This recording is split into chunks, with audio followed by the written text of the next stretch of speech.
Menjalani hidup bersama suami seorang pelayar memang sebuah tantangan tersendiri. Bulanan, bahkan tahunan baru pulang dan bertemu keluarga. Tapi mau bagaimana lagi, karena jalan hidupku harus begini, aku mencoba untuk terus menjalani, meski banyak cobaan dan ujian yang harus kuhadapi. Dan inilah sisi lain dari bagian hidupku yang aku bagikan, semoga dapat diambil hikmahnya. Pada mulanya aku sangat senang, setiap suamiku berlayar, Kak Tono, kakak suamiku, sering ke rumah. Dan memang itu permintaan Mas Aji pada kakak ipar setiap hendak berangkat. Disuruh sering-sering nengok Jonathan, ponakannya, ke rumah. Sebenarnya di rumah sudah ada Mbak Ranti, artku. Hanya kadang suami gak tenang kalau di rumah gak ada Kak Tono. Aku sebenarnya biasa-biasa saja. Tapi aku memaklumi kekhawatiran suami. Kakak iparku seorang wira swasta. Ia mengelola agen tiket hampir semua media transportasi. Sementara Mbak Nazila, istrinya, seorang guru yang berdinas di luar kota, sehingga harus kos dan pulang seminggu sekali. Mereka belum dikaruniai anak meski sudah hampir 8 tahun menikah. Sekali waktu Kak Tono nginep di rumahku, ya, pamrihnya nemenin Jonathan, lantaran anakku memang cukup lengket sama Pak Puhnya. Kadang seharian ia di rumahnya, dan malam pun Jonathan minta ditemaninya. Suatu malam, sekitar jam 11, aku terjaga dan kebelet pipis. Aku segera ke kamar mandi. Ketika melintas di kamar Jonathan, aku nyempetin nengok. Kulihat Mas Tono dan Jonathan sudah tidur lelap. Aku tutup pintu lagi dan melanjutkan menuju kamar mandi. Seberes pipis aku kembali masuk kamar dan mengunci pintu serta berangkat tidur lagi. Mungkin 5 menit kemudian, aku yang belum bisa tidur, mendengar ada suara mencurigakan di kolong tempat tidurku. Apa tikus? Ah, gak mungkin. Kamarku selalu dalam keadaan bersih. Di kolong ranjang juga gak ada barang apapun. Tapi lama-lama gak cuma suara, tapi juga gerakan yang nyundul-nyundul ranjang. Aku seketika turun dan nengok ke bawah. Mas Tono. Aku kaget bukan main begitu melihat kakak iparku sedang merangkak di kolong dan hendak keluar. Mas Tono malah nyengir nahan malu. Saat mukanya kusorot lampu ponsel. Mas Tono ngapain di kolong? Tanyaku, setelah dia keluar. Nyari tikus, jawabnya. Masih dengan sisa nyengirnya. Tikus. Buat apa nyari tikus, Mas? Mas Tono nampak bingung. Tak bisa jawab. Aku bener-bener gak habis pikir. Tadi kulihat tidur di kamar sama Jonathan. Kok, tahu-tahu sudah di kolong? Berarti tadi pura-pura tidur. Saat aku ke kamar mandi dia baru masuk kamarku. Itu dugaanku setelah sesaat berpikir keras. Lalu tujuannya apa?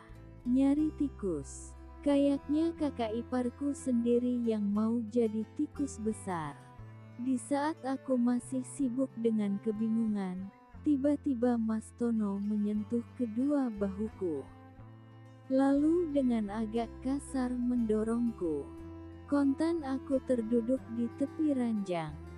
Belum juga sadar dengan apa yang terjadi, Mas Tono sudah mengambil duduk di sisiku. Kemudian dengan gusarnya ia menyambar mulutku. Kejadian yang begitu cepat dan gak terduga bikin aku gak bisa berbuat apa-apa kecuali diam terpaku. Hingga dalam beberapa detik ke depan Mas Tono berhasil menguasai penuh. Setelah aku menemukan kesadaran, baru aku melakukan reaksi. Aku dorong saja kuat-kuat, tapi hasilnya gak sesuai yang kuduga. Ternyata tubuh Mas Tono berat sekali. Doronganku gak ngefek, dia masih tetap duduk di posisi semula. Aku terjengah ketika Mas Tono mengulangi lagi. Bedanya ini lebih pelan dan halus. Dan anehnya, sekalipun kedua tanganku mendorongnya, namun wajahku biarkan merapat di mukanya. Alhasil, Mas Tono menemukan kebebasan. Mas, pekiku keras, ketika satu tangannya tiba-tiba menyentuh bagian tertentu. Teriakanku gak digubris. Justru iparku bertambah cekatan. Mas, ingat, Mas. Aku ini istri adikmu. Seruku dengan terus berusaha melepas. Tapi Mas Tono tetap saja gak mendengar. Malah makin beringas dan liar. Bu Nisa. Suara panggilan itu diiringi dengan ketukan pintu. Itu Mbak Ranti, pembantuku. Seketika aku dan Mas Tono kebingungan. Dan karena paniknya, aku malah mendorong iparku untuk ngumpet di balik almari. Dan aku melitas ke pintu sambil merapikan yang sudah dalam keadaan awut-awutan. Gak ada apa-apa kok Mbak. Tadi aku kaget saja. Ternyata di kolong ada tikus. Ujarku begitu membuka pintu dan melihat wajah Mbak Ranti nampak khawatir. Ada tikus? Tanyanya sambil melayangkan pandangan ke kolong ranjang. Lia, tapi sudah lari keluar. Oh, gumamnya. Aku menarik nafas lega. Pembantuku percaya sama omonganku, kemudian meninggalkan kamarku begitu saja. Aku memang sengaja suruh Mas Tono ngumpet. Aku gak mau pembantuku curiga lihat iparku ada di kamarku. Setelah menutup dan mengunci pintu, aku menghampiri Mas Tono yang sudah keluar dari tempat persembunyiannya. Niatku mau aku suruh keluar. Tapi setelah aku berdiri di depannya, dengan cepatnya ia kembali mendorongku kuat-kuat. Tak pelak, aku jatuh di atas tempat tidur. Sebenarnya bisa saja aku melakukan perlawanan. Tapi aku tetap sadar, orang itu kakaknya suamiku. Ya berarti kakak iparku. Jadi mana mungkin aku berani melakukan perlakuan yang berlebihan. Tapi setidaknya aku tetap ingin melepaskan diri. Sebisanya. Dan mungkin ada 10 menit aku terus berjuang menjauhkannya dari atas diriku. Tapi Mas Tono malah lebih kuat dan makin kehilangan kendali. Gak lama kemudian aku baru diam gak bergerak. Bukannya aku sudah kehabisan tenaga. Juga bukan karena aku sudah pasrah menyerah. Tapi aku mulai merasakan suatu rasa yang aku butuhkan selama ditinggal suami. Aku seperti terbang. Mas Tono yang tahu aku sudah jinak, langsung melakukan aksi lanjutan yang lebih keren. Anehnya, aku tetap diam dan memang menunggu aksi selanjutnya. Jujur, aku jadi merasa lebih tenang. Pasti ini karena keadaan. Sudah 4 bulan suami berlayar belum pulang. Dan gak pernah terpikirkan, justru Mas Tono yang mampu membasahi ladangku saat dilanda kekeringan. Bukan karena soal ladangku bisa basah lagi. Tapi cara beririgasi kakak iparku yang lebih terampil dan sangat tepat.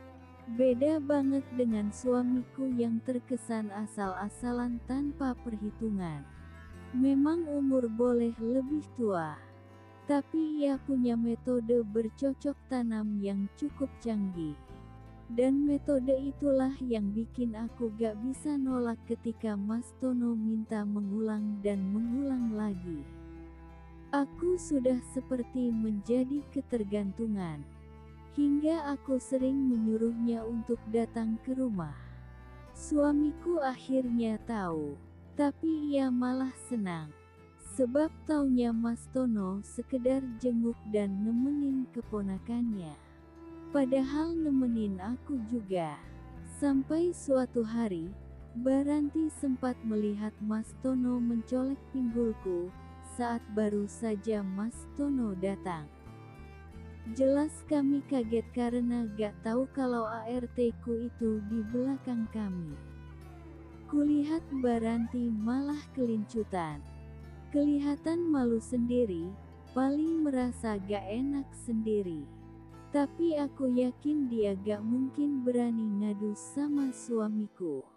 Tapi demi keamanan, pada akhirnya aku berikan gaji sekaligus pesangon dan aku pulangkan alias aku berhentikan. Dan selanjutnya aku cari pembantu lagi, yang berarti aku bisa bebas lagi menggarap irigasi. Kini sudah setahun berlalu, dan kami belum bisa menghentikan kebiasaan ini. Meski aku sempat berpikir resiko apa yang akan kuterima jika nanti terbongkar, tapi aku tetap belum bisa mengakhiri. Sungguh, aku bukan istri sejati. Aku telah menciderai hati suamiku. Dan kuharap tak akan ada yang mencontoh apa yang terjadi pada diri ini. Sekali cedera, sungguh sangat sulit untuk normal kembali. Satu-satunya cara untuk menghentikan hubungan ini, aku harus pindah rumah yang jauh dari kakak iparku. Tapi ini harus dengan persetujuan suami. Dan sayangnya suamiku akan pulang masih 3 bulan lagi. Semoga semuanya aman sampai tiba saatnya nanti. Terima kasih. Selesai.